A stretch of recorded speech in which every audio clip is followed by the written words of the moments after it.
नमस्कार साथियों, स्वागत है आपका इंडियन इकोनॉमी के इस आखिरी और तीसरे वीडियो में।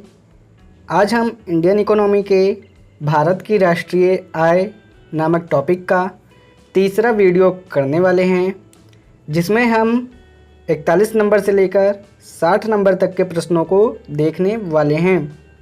तो चलिए बिना देरी किए शुरुआत करते हैं आज के पहले और 41 नंबर के प्रश्न से। 41 नंबर का प्रश्न है, राष्ट्रीय आय के मापन की विधि नहीं है। ऑप्शन नंबर ए मूल्यवर्धित विधि, ऑप्शन नंबर बी आय विधि, ऑप्शन नंबर सी निवेश विधि और ऑप्शन नंबर डी है व्यय विधि।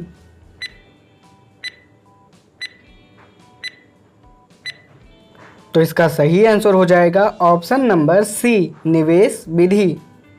चलिए आगे बढ़ते हैं 42 नंबर के प्रश्न पर।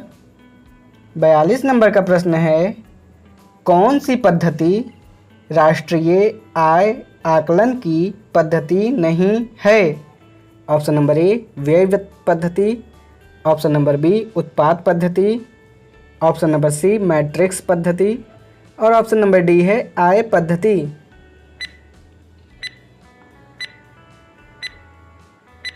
तो इसका सही आंसर हो जाएगा ऑप्शन नंबर सी मैट्रिक्स पद्धति।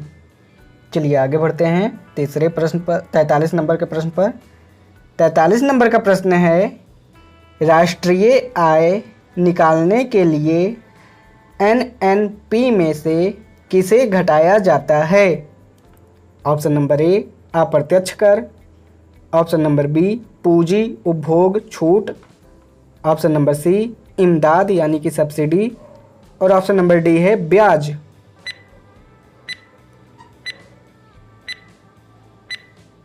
तो इसका सही आंसर हो जाएगा ऑप्शन नंबर ए अप्रत्यक्ष कर। चलिए आगे बढ़ते हैं 44 नंबर के प्रश्न पर। 44 नंबर का प्रश्न है, जीएनपी से एनएनपी निकालने के लिए निम्न में से किसको घटाया जाता है। ऑप्शन नंबर ए ह्रास, ऑप्शन नंबर बी ब्याज, ऑप्शन नंबर सी कर और ऑप्शन नंबर डी है इमदाद यानी कि सब्सिडी।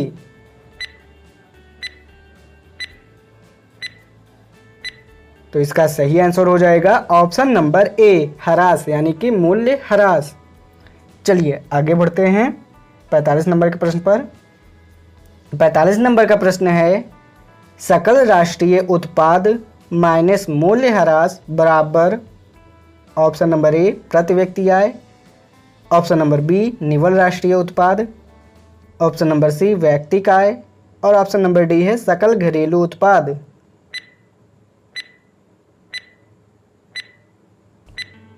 तो इसका सही आंसर हो जाएगा ऑप्शन नंबर बी निव्वल राष्ट्रीय उत्पाद यानी कि सकल राष्ट्रीय उत्पाद माइनस मूल्य ह्रास बराबर निव्वल राष्ट्रीय उत्पाद।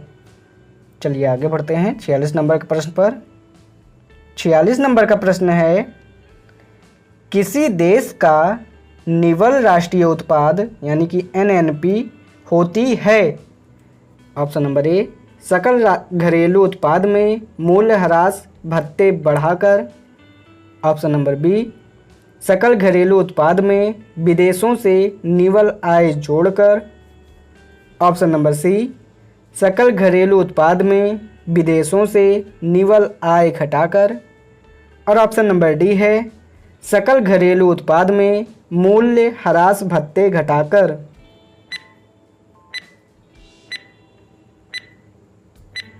तो इसका सही आंसर हो जाएगा ऑप्शन नंबर डी सकल घरेलू उत्पाद में मूल्य ह्रास भत्ते घटाकर। चलिए आगे बढ़ते हैं 47 नंबर के प्रश्न पर। 47 नंबर का प्रश्न है, आर्थिक विकास का सर्वोत्तम सूचकांक उपलब्ध कराया जाता है।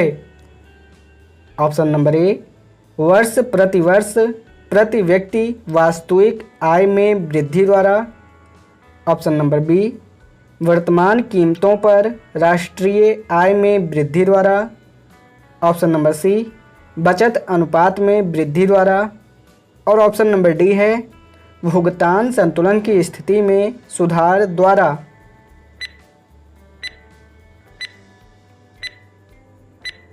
तो इसका सही आंसर हो जाएगा ऑप्शन नंबर ए, वर्ष प्रतिवर्ष प्रति व्यक्ति वास्तविक आय में वृद्धि द्वारा।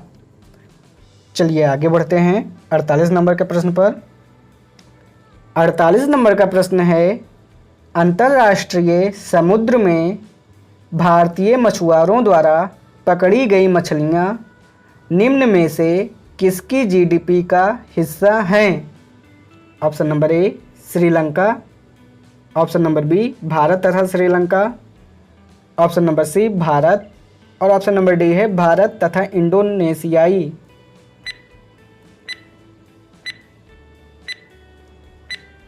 तो इसका सही आंसर हो जाएगा ऑप्शन नंबर सी भारत। चलिए आगे बढ़ते हैं 49 नंबर के प्रश्न पर। 49 नंबर का प्रश्न है, आय विधि से राष्ट्रीय आय का आकलन करते समय निम्नलिखित में से किसको शामिल नहीं किया जाता है? ऑप्शन नंबर ए किराया, ऑप्शन नंबर बी मिश्रित आय, ऑप्शन नंबर सी पेंशन और ऑप्शन नंबर डी है अवितरित आय।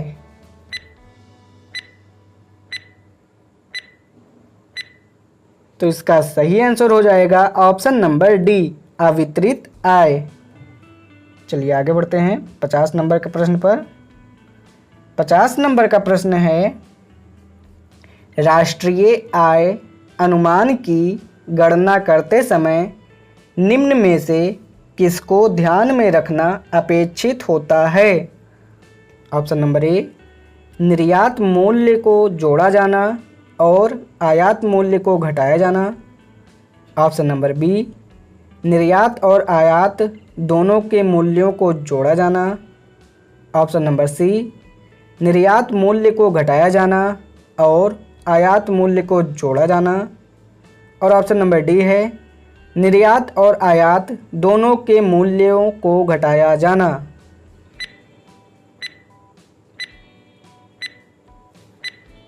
तो इसका सही आंसर हो जाएगा ऑप्शन नंबर ए निर्यात मूल्य को जोड़ा जाना और आयात मूल्य को घटाया जाना। चलिए आगे बढ़ते हैं 51 नंबर के प्रश्न पर। 51 नंबर का प्रश्न है, इसका मुद्रा मूल्य है। इसका मुद्रा मूल्य है। ऑप्शन नंबर ए वस्तुओं और सेवाओं के स्टॉक का, ऑप्शन नंबर बी एक वर्ष में उत्पादित सभी अंतिम वस्तुओं और सेवाओं का, ऑप्शन नंबर सी केवल बाजार के लिए उत्पादित वस्तुओं का और ऑप्शन नंबर डी है बाजार के लिए और अपने उपयोग के लिए उत्पादित वस्तुओं का।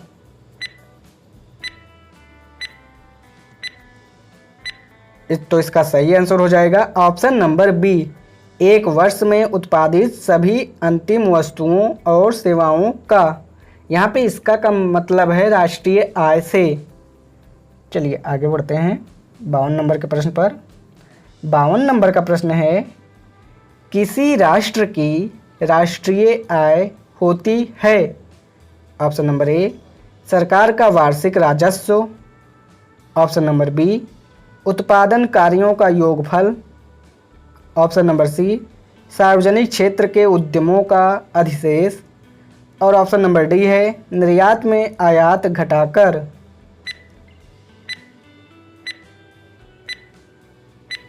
तो इसका सही आंसर हो जाएगा ऑप्शन नंबर बी उत्पादन कार्यों का योगफल। चलिए आगे बढ़ते हैं 53 नंबर के प्रश्न पर।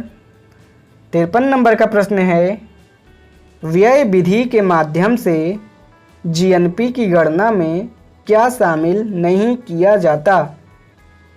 ऑप्शन नंबर ए सकल घरेलू निजी निवेश, ऑप्शन नंबर बी निवल विदेशी निवेश, ऑप्शन नंबर सी मूल्य ह्रास व्यय और ऑप्शन नंबर डी है निजी उपभोग व्यय।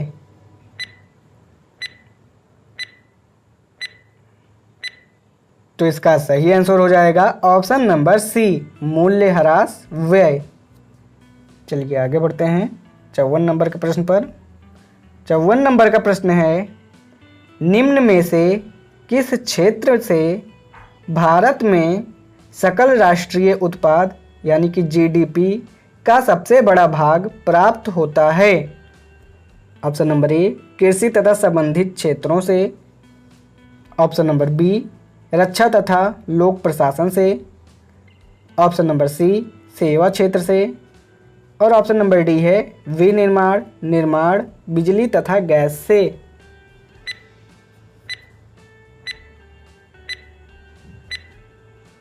तो इसका सही आंसर हो जाएगा ऑप्शन नंबर सी सेवा क्षेत्र से। चलिए आगे बढ़ते हैं 55 नंबर के प्रश्न पर। 55 नंबर का प्रश्न है भारत की राष्ट्रीय आय अनुमानित होती है। भारत की राष्ट्रीय आय अनुमानित होती है। ऑप्शन नंबर ए नीति आयोग द्वारा, ऑप्शन नंबर बी वित्त मंत्रालय द्वारा, ऑप्शन नंबर सी केंद्रीय सांख्यिकी संगठन द्वारा और ऑप्शन नंबर डी है रिजर्व बैंक ऑफ इंडिया द्वारा।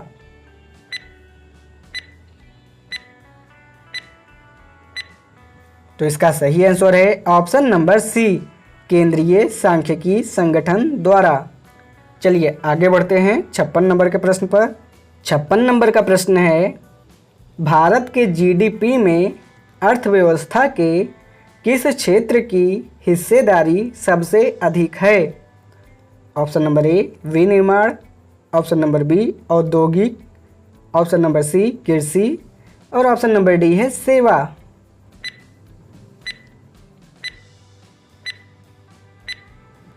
तो इसका सही आंसर हो जाएगा ऑप्शन नंबर डी सेवा।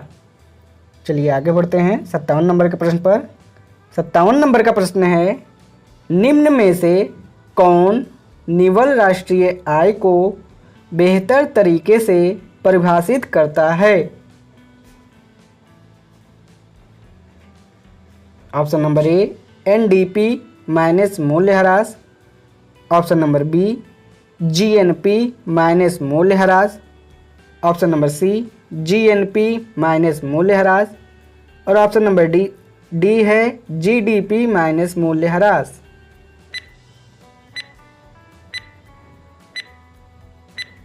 तो इसका सही आंसर है option number C GNP minus मूल्यह्रास। चलिए आगे बढ़ते हैं 58 नंबर के प्रश्न पर। 58 नंबर का प्रश्न है स्वतंत्रता के पश्चात देश की राष्ट्रीय आय का अनुमान लगाने के लिए भारत ने राष्ट्रीय आय समिति के स्थापना कब की थी। ऑप्शन नंबर ए है 4 अगस्त 1949, ऑप्शन नंबर बी है 4 अगस्त 1956, ऑप्शन नंबर सी है 4 अगस्त 1961 और ऑप्शन नंबर डी है 4 अगस्त 1966।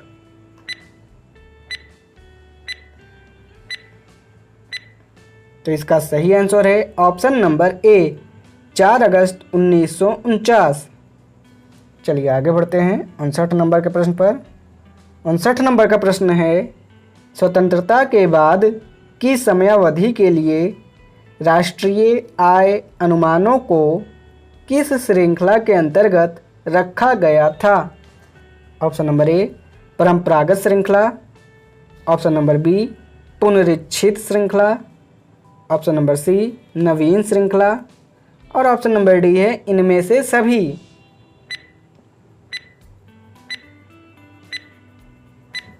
तो इसका सही आंसर हो जाएगा ऑप्शन नंबर डी इनमें से सभी, यानी कि परंपरागत, पुनरीक्षित और नवीन श्रृंखला। चलिए आगे बढ़ते हैं आज के वीडियो का अंतिम प्रश्न की तरफ। आज के वीडियो का अंतिम प्रश्न है यानी कि 60 नंबर का प्रश्न है भारत की राष्ट्रीय आय की गणना किस आधार पर की जाती है। ऑप्शन नंबर ए चालू मूल्यों के आधार पर, ऑप्शन नंबर बी स्थिर मूल्यों के आधार पर, ऑप्शन नंबर सी उपर्युक्त दोनों के आधार पर और ऑप्शन नंबर डी है इनमें से कोई नहीं।